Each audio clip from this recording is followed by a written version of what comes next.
যেমন সাধারণত 6টি কারণে আপনার বিড়াল পালন করা উচিত।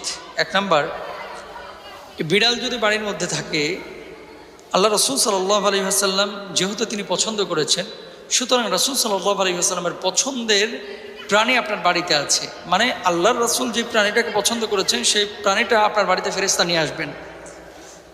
দ্বিতীয়ত, নবীজি সাল্লাল্লাহু আলাইহি ওয়াসাল্লাম যেহেতু পছন্দ করেছেন, আল্লাহর নবী যা পছন্দ করেছেন সেটা কিন্তু আল্লাহ পছন্দ করেন, তাহলে আপনাকেও সেটা পছন্দ করা উচিত।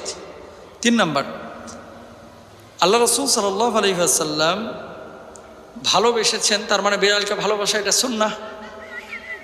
যদি আপনি বিড়াল ঘরের মধ্যে রাখেন, একটা সুন্নাহ পালন হবে। আবার আল্লাহ রসুল সাল্লাল্লাহু আলাইহি ওয়াসাল্লামের ভাষ্য অনুসারে ইসলামিক স্কলাররা যেটি বলছেন, বিড়ালের লালা অশুদ্ধ না, বরং বিড়ালের লালা বিশুদ্ধ।